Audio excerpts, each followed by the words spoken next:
Class 11th के सभी छात्र ध्यान देकर सुने। आज के इस वीडियो के अंतर्गत देखिए, आज मैं आप सभी को विषय राजनीति शास्त्र का सेट सी बताने जा रही हूँ। उसके पहले मैं आप सभी को सेट ए बता और बी बता चुकी हूँ। आपने यदि अभी तक नहीं देखा है तो आप देख लीजिएगा। चलिए तो वीडियो को हम स्टार्ट करते हैं।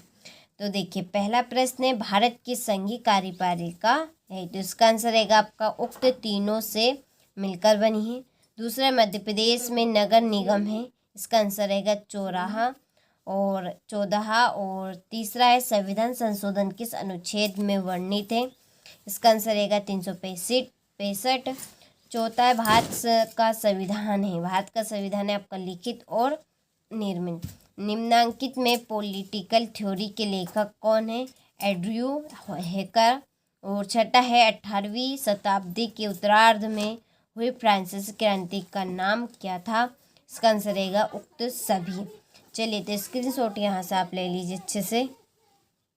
इसके बाद में देखिए, रिक्त स्थानों की पूर्ति कीजिए। पहला है, अंतिम रूप से पारित भारतीय संविधान पर डेलीगेट सदस्यों ने अपने हस्ताक्षर किए 284। दूसरा है, शब्द का प्रयोग ड्रार वाली मेज अथवा लिखने की डेस्क के लिए होता था, तो इसका आंसर रहेगा ब्यूरी। तीसरा है, अरिस्तु ने डेडेडेस देशों के संविधानों का अध्ययन किया 158। चौथा है, बिना किसी को हानि पहुंचाए किसी भी कार्य को करने की डेडेडेस को स्वतंत्रता कहते हैं क्षमता। भारतीय संविधान में सामान्यता को मौलिक अधिकार के रूप में सम्मिलित किया गया है।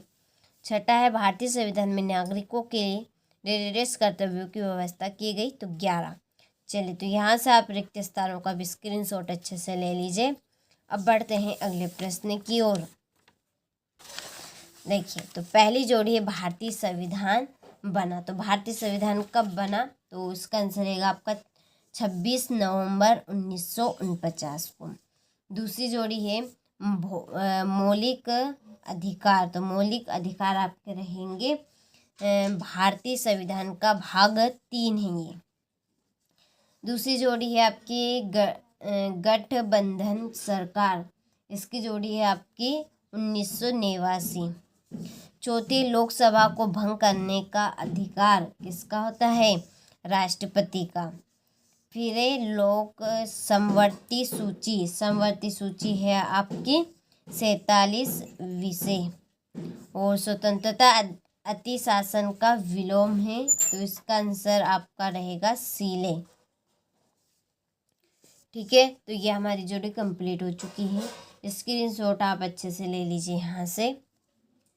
चलिए, इसके बाद में एक वाक्य में उत्तर। पहला है, क्रिप्स मिशन भारत कब आया, तो ये आया था आपका 1942 में। दूसरा है, भारत में प्रथम आम चुनाव यानी कि सामान्य निर्वाचन किस वर्ष में हुआ था, तो 1952 में।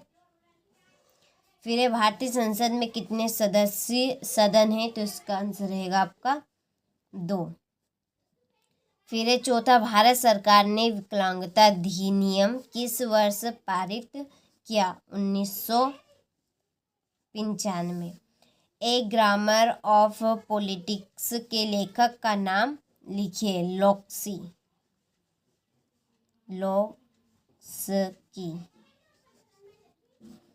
फिर मानव अधिकारों का सार्वभौमिक घोषणा पत्र कब जारी हुआ, तो ये हुआ आपका 1998 में। और वंश के आधार पर प्राप्त होने वाले नागरिकता को क्या कहते हैं, प्राकृतिक नागरिकता कहते हैं, तो इसका आंसर रहेगा प्राकृतिक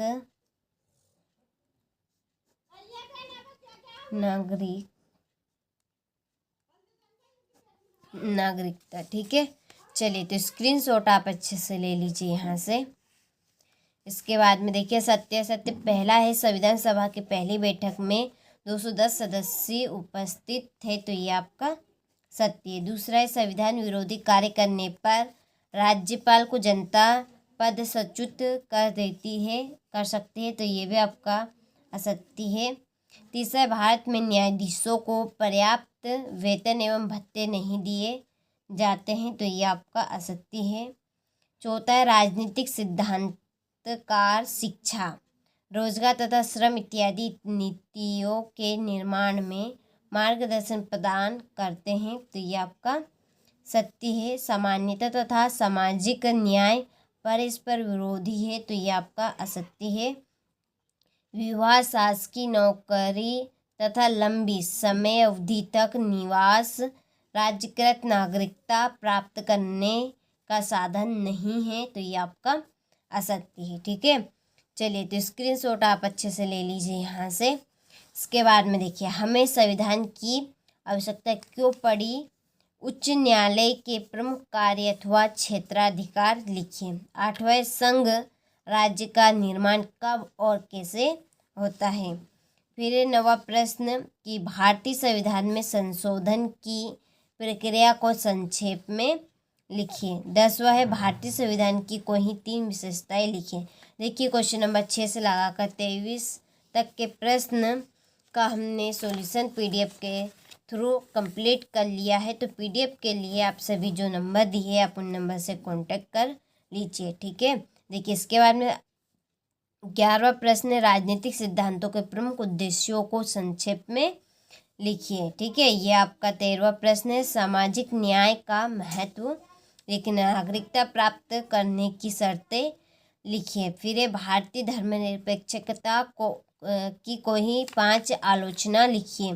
मौलिक अधिकारों की विशेषताएं लिखिए। संसद की 4 शक्तियाँ लिखिए। ग्राम पंचायत के प्रमुख कार्य लिखिए। नागरिकों के राजनीतिक कर्तव्यों पर प्रकाश डालिए। प्रत्यक्ष मतदान प्रणाली के गुणों का वर्णन कीजिए। ठीक है, स्वतंत्रता के प्रकारों का वर्णन कीजिए और राष्ट्रवाद की सीमाएं लिखिए। तो ये आपके टोटल प्रश्न हो चुके हैं। तो आप